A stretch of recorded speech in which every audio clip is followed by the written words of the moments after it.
वाहिगुरु जी का खालसा, वाहिगुरु जी की फतेह। वाहिगुरु जी का खालसा, वाहिगुरु जी की फतेह। आज की विचार चर्चा में हम श्री दरबार साहिब अमृतसर साहिब से प्राप्त आज 30 अगस्त 2025 के अमृत वेले के हुक्मनामे पर बात कर रहे हैं। जी। ये पवित्र संदेश श्री गुरु ग्रंथ साहिब जी के अंग 596 पर है और इसे पहले पातशाह गुरु नानक देव जी ने सोरठी राग में उच्चारित किया है। जी हाँ, और इस शब्द का जो मूल भाव है वो बहुत बहुत गहरा है। ये हमें दुनिया के रिश्तों की असलियत दिखाता है और परमात्मा के नाम की जो सच्ची दोस्ती है, स्थायी दोस्ती, उसकी तरफ इशारा करता है। हाँ, मतलब ये कि रिश्ते असल में क्या हैं और सच्चा साथी कौन है। बिल्कुल, और ये भी कि ये समझ जो है ये गुरु की कृपा के बिना नहीं आती। सही बात है। तो चलिए इसे समझने की कोशिश करते हैं। शुरुआत में गुरु साहिब कुछ उदाहरण देते हैं ना सांसारिक रिश्तों के। हाँ जी, बिल्कुल। जैसे माता पिता के लिए बेटा कितना प्यारा होता है या ससुर के लिए दामाद कितना समझदार माना जाता है। बेटी के लिए पिता, भाई के लिए भाई, ये रिश्ते तो मतलब हमें बहुत ही अजीज होते हैं, बहुत मजबूत लगते हैं। बिल्कुल। लेकिन यहीं पर गुरु साहिब असलियत सामने लाते हैं। वो कहते हैं कि जब परमात्मा का हुक्म होता है ना, तो आत्मा रूपी दुल्हन को ये सारे प्यारे रिश्ते यहीं छोड़ने पड़ते हैं। सब कुछ? हाँ, सब कुछ। एक पल लगता है और वो पराई हो जाती है। इससे पता चलता है कि ये रिश्ते कितने अस्थाई हैं, क्षणभंगुर हैं। ये बात तो एकदम सोचने पर मजबूर करती है। हम तो इन्हीं में अपनी सारी उम्मीदें, सारा भरोसा रखते हैं। तो फिर अगर ये स्थायी नहीं है तो फिर सच्चा सहारा क्या है? कौन है सच्चा साथी? जी, यहीं पर रहाव की पंक्तियां आती हैं जो इस पूरे शब्द का आप कह सकते हैं सार है, केंद्र है। अच्छा। गुरु साहिब फरमाते हैं, भाई रे रामू कहो चित लाई, हरि जसु बस्तु बिसामू ले जाई, कि हे भाई मन लगाकर प्रभु का नाम कहो। मन लगाकर? हाँ, और फिर कहते हैं कि जब ये मन प्रभु के नाम को, हरि के यश को अपना सच्चा साथी बना लेता है, अपना सहारा मान लेता है, तब जाकर इसे असली ठिकाना मिलता है। अच्छा, तो नाम ही असली साथी है। जी। और ये समझ देने वाले गुरु पर बलिहार जाने को कहा है। गुर पूरे सच दिया बुझाए। पूरे गुरु ने ये सच्ची समझ दी है। समझ गया। तो एक तरफ तो नाम का ये सच्चा स्थायी रास्ता है और दूसरी तरफ गुरु साहिब मनमुख की बात करते हैं जो अपने मन के पीछे चलता है। हाँ बिल्कुल, ये एकदम विपरीत दिशा है।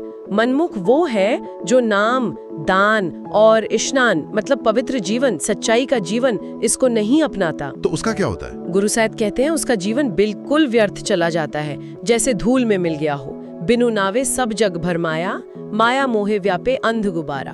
उसका जीवन बेकार है। और उसका बर्ताव कैसा होता है? वो दुनिया के झूठे मोह में फंसा रहता है। सबसे बुरी बात, वो हरि के भक्तों से, संतों से वैर रखता है, उनसे जलता है। ओहो। दिन रात बस माया, पैसा, दुनियादारी, इसी में लगा रहता है। नाम जपने का तो उसे ख्याल ही नहीं आता। गुरु साहिब कहते हैं ये ऐसा है जैसे कोई जहर खाकर मर रहा हो। बाप रे, जहर खाकर मरना और निंदा चुगली। हाँ, उसमें उसे बड़ा मजा आता है, पर गुरु का जो शब्द है, जो उपदेश है, उस पर कभी ध्यान नहीं देता। नतीजा अपना मान सम्मान सब गंवा बैठता है। तो ऐसे इंसान ने कभी वो शांति, वो आनंद महसूस ही नहीं किया होगा जो साध संगत में मिलता है। बिल्कुल नहीं। गुरु साहब कहते हैं उसने साध संगत में बैठकर वो सहज अवस्था, वो आत्मिक आनंद कभी चखा ही नहीं। उसकी जीभ ने कभी नाम अमृत का स्वाद लिया ही नहीं। वो तो बस अपने तन मन धन इसी को मेरा मेरा करता रहता है। पर परमात्मा का दर कहाँ है, असली घर कौन सा है, इसकी उसे कोई खबर ही नहीं। तो ये तो ऐसा हुआ जैसे आंखें हैं पर अंधा चल रहा है अंधेरे में। कर्मों का फल भोगना पड़ता है, कहीं कोई सहारा नहीं मिलता। ये दशा सुनकर तो वाकई डर लगता है। क्या कैसे निकलने का कोई उपाय है, कोई उम्मीद है? गुरु साहिब कुछ बताते हैं? जी हाँ, हमेशा गुरबानी में हमेशा आशा होती है, कृपा का रास्ता होता है। गुरु साहिब कहते हैं कि अगर परमात्मा अपनी कृपा करे, अपनी मेहर की नदर करे, तो ही इन आंखों से उस सच्चाई को देखा जा सकता है, उस सत्य को जिसका वर्णन करना भी संभव नहीं, इतना विशाल, इतना अद्भुत। वाह। कानों से गुरु का शब्द सुनना चाहिए, उसकी सिफत सलाह, उसकी महिमा करनी चाहिए और उस नाम रूपी अमृत को अपने दिल में, अपने मन में बसाना चाहिए। और परमात्मा के स्वरूप के बारे में क्या बताया है? परमात्मा निर्भय है, उसे किसी का डर नहीं। वो निरंकार है, उसका कोई रूप रंग आकार नहीं, वो निर्वैर है, उसका किसी से कोई बैर नहीं, और वो एक पूर्ण ज्योति है जो सब में समाई हुई है। जी। गुरु नानक देव जी आखिर में फिर जोर देते हैं कि गुरु के बिना ये भ्रम, ये अज्ञानता दूर नहीं होती, और सच्चे नाम को जपने से ही, उसे अपनाने से ही इस लोक में और परलोक में सच्ची बड़ाई, सच्ची इज्जत मिलती है। तो कुल मिलाकर ये हुक्मनामा हमें बार बार यही याद दिला रहा है कि ये दुनिया, ये रिश्ते, ये सब अस्थाई हैं। जी।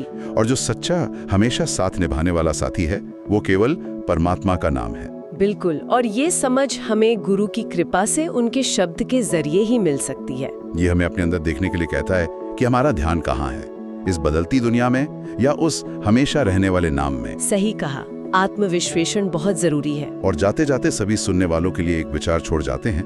हम अपनी रोज की जिंदगी में, अपने कामकाज में नाम सिमरन, सेवादान और अच्छे आचरण, स्नान को और ज्यादा महत्व कैसे दे सकते हैं, कैसे इसे अपनी प्राथमिकता बना सकते हैं, ताकि हम मनमुख वाले रास्ते से बचकर गुरु के दिखाए रास्ते पर चल सकें। जी, ये सोचने वाली बात है सबके लिए। समाप्त करने से पहले हम आप सभी के लिए एक बहुत अच्छे और धन्य दिन की कामना करते हैं। कृपया गुरबाणी के उच्चारण में या इस विचार चर्चा में हुई किसी भी भूल के लिए हमें क्षमा करें।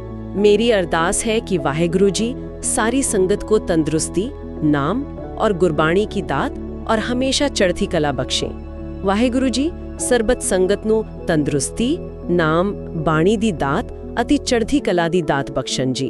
और एक विनम्र विनती, अगर आपको ये सेवा अच्छी लगी हो तो कृपया इसे दूसरों के साथ साझा करने पर विचार करें और हमारे YouTube चैनल को भी सब्सक्राइब करें। जी। वाहेगुरु जी का खालसा, वाहेगुरु जी की फतेह। वाहेगुरु जी का खालसा, वाहेगुरु जी की फतेह।